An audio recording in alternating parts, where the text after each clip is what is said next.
How's it? This is Dominic Oliver, and you're watching Joburg Today. Service delivery remains top of mind for the constituency of Johannesburg. It's also the key responsibility of the Speaker of Council.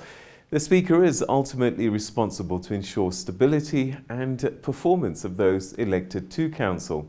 The Speaker is ultimately responsible to ensure stability and performance of those elected to Council. The Honourable Nonceba Molwele joins me now in studio to discuss this in detail.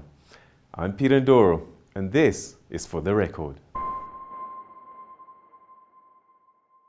Madam Speaker, thanks so much indeed for joining us.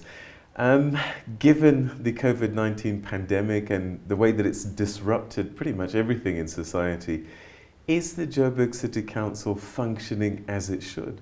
I can't say that Joburg City Council is functioning as it should. It is functioning under the new normal. July last year, we started to have our online council meetings, and they were successful. We were able to take decisions that we are supposed to take as a municipality. With the teething problems we had on technology, because sometimes technology can disappoint, but we are able to function. All right, so one of the things that I've always struggled with, and I'm a Joburger since 1992, ward councillors form the core of the representation of the council on the ground. I have no idea who my ward councillor is, and haven't got a clue, whether they're doing a good job or not. So I just wonder, how do we close that gap, especially given the environment that we're in now? Well, part of my vision as a Speaker of Johannesburg, it is to strengthen the legislature, strengthen oversight and scrutiny, which is done by councillors, also to strengthen the public participation. And one of our priorities, it is to have responsive councillors, responsive public representatives. We are putting together, in fact we started already last year, where we are putting together programs that are done by councillors. Councillors are expected, especially ward councillors, to communicate and give a report at least quarterly to submit to council that they have been communicating with the citizens.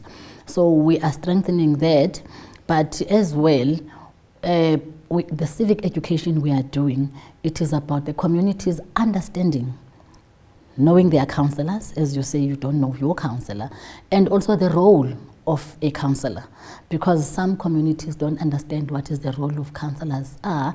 That is why you find communities, when they are aggrieved with service delivery issues, they would go and fight with the councillors. It's because they don't understand the role.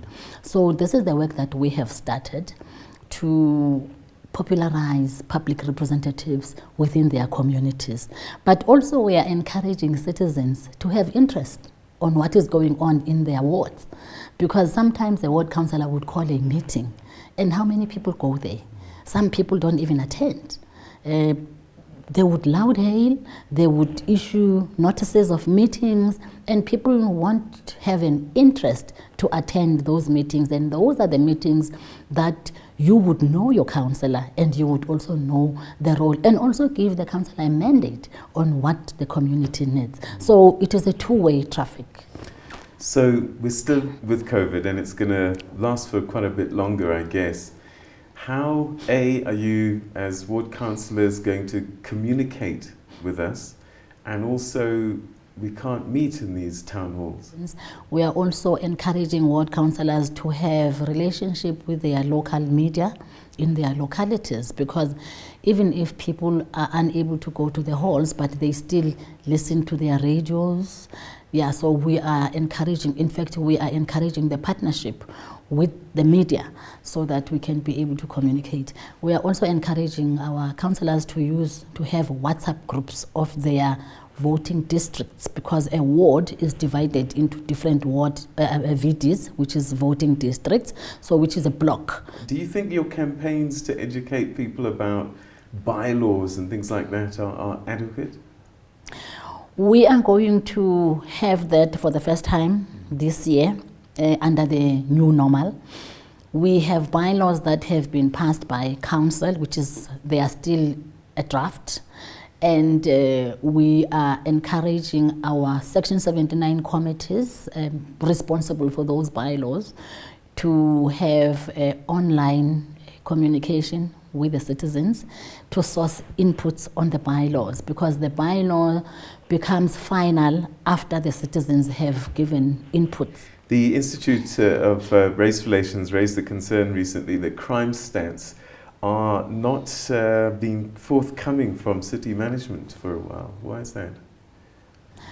Well, I don't know. I don't want to give reasons so it's something that maybe we will have, because our role as the legislature is oversight and to hold the executive to account.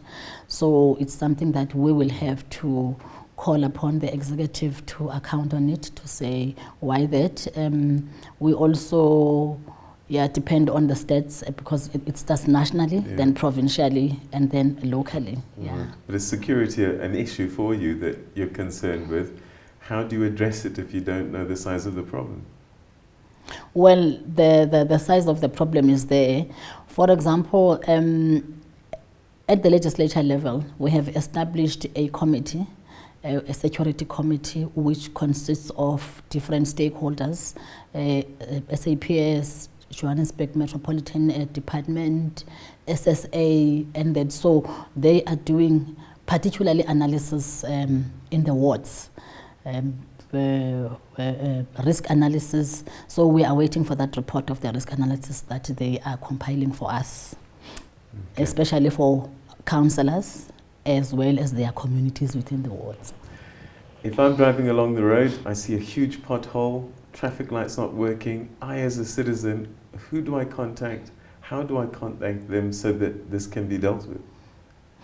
Well, I will have to share, because I don't know the number by head, but there are call center numbers that have been issued, especially to ward councillors and to the public, for different service delivery issues, because it is the responsibility of all of us to raise those service delivery issues. And if communities raise those issues, it also assists us as the legislature to be able to perform our oversight role and make sure that the executive delivers on the promises that they have made, which is basic service delivery issues is part of what you are mentioning. In fact, we're going to put up those numbers now on your screen, and these are the numbers that you can dial if you have any service delivery issues. The numbers are on your screen now.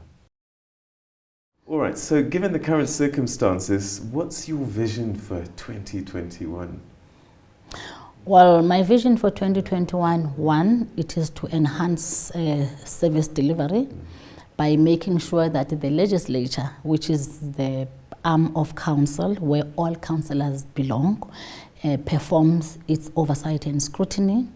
It is about making sure that we enhance public participation and we find innovative ways of communicating with the public, and also to make sure that service delivery is happening and people are having a voice.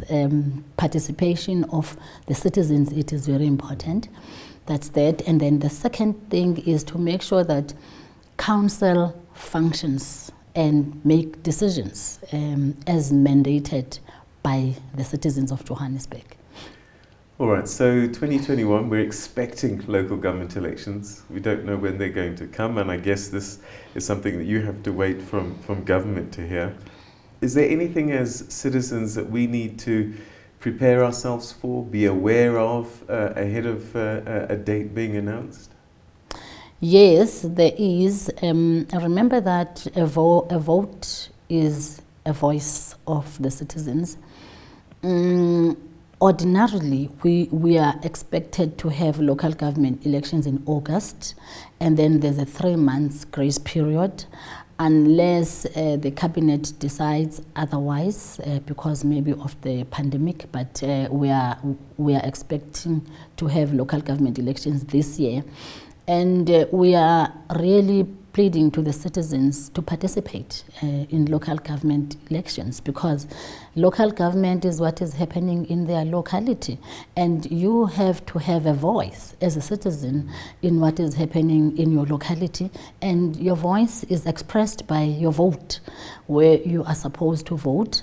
We are encouraging our citizens in preparation for that, one, to make sure that you do have an identity document, apply for ID, especially young people, because young people sometimes they lose interest in the affairs of local government.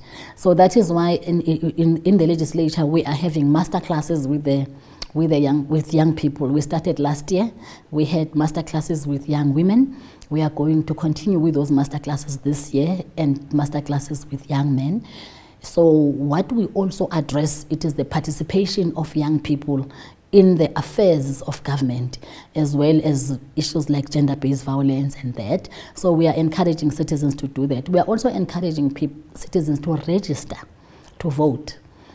As long as the period of registration is opened, citizens should register to vote. But citizens must really vote, because if people don't vote, it becomes very difficult, because that's where government derives mandate from. What's your size? Small, medium, large, regular, or slim fit? We tackle these questions and more tomorrow on Joburg Today.